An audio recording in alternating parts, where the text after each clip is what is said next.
Calculer le produit d'une fraction par un nombre, c'est ce que nous allons apprendre à faire dans cette vidéo que vous retrouverez sur le site monclasseurdemaths.fr. Alors, pour calculer le produit d'une fraction par un nombre, j'entends par un nombre qui n'est pas écrit sous la forme d'une fraction, il y a 3 méthodes qu'il faut connaître et que nous allons détailler sur un exemple. Nous allons calculer 25 quarts fois 12. Nous travaillerons ensuite sur d'autres exemples pour appliquer les méthodes que nous aurons vues.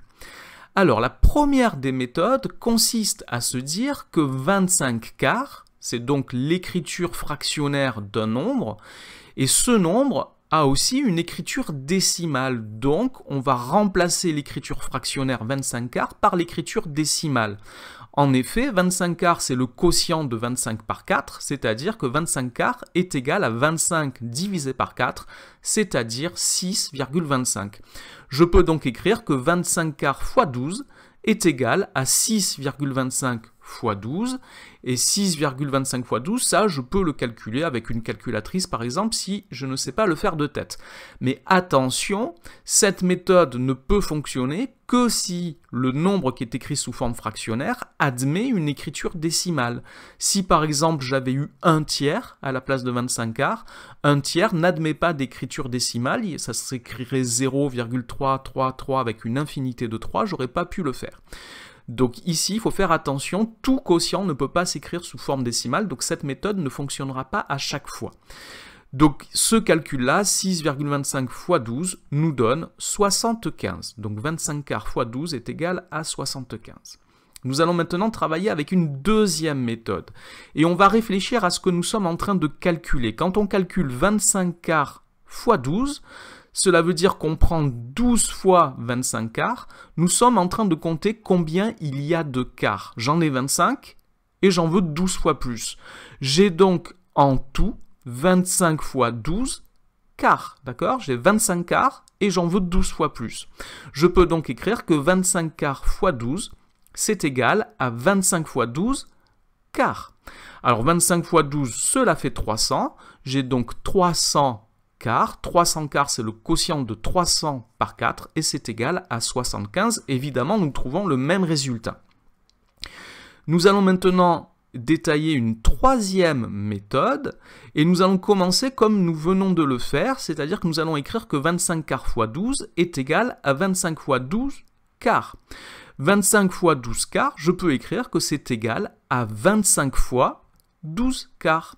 Donc ici, je viens d'écrire que 25 quarts fois 12, c'est égal à 25 fois 12 quarts.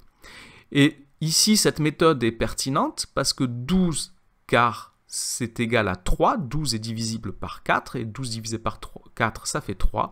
J'ai donc que 25 fois 12 quarts est égal à 25 fois 3 et cela fait bien 75. Quelle que soit la méthode que j'utilise, je trouve évidemment le même résultat. Alors cette méthode ici était sans doute la plus pertinente et pour savoir quelle est la méthode qui est la plus pertinente, je dois bien observer. Ici, je peux me rendre compte que 12 est divisible par 4 et donc j'aurais dû choisir dès le départ cette méthode. Et cela surtout si je fais du calcul mental. Si on n'a pas de si on a une calculatrice, ça n'a pas d'importance, n'importe laquelle des 3 méthodes marche aussi bien. Si j'ai pas de calculatrice, je dois me faciliter la tâche et choisir la méthode qui me permettra de faire les calculs les plus simples.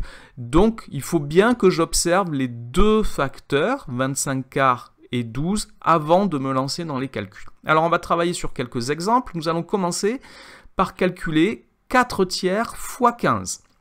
Alors si je regarde, 4 tiers n'aura pas de forme décimale. Si je veux remplacer 4 tiers par sa forme décimale, ce serait 1,333 avec une infinité de chiffres après la virgule.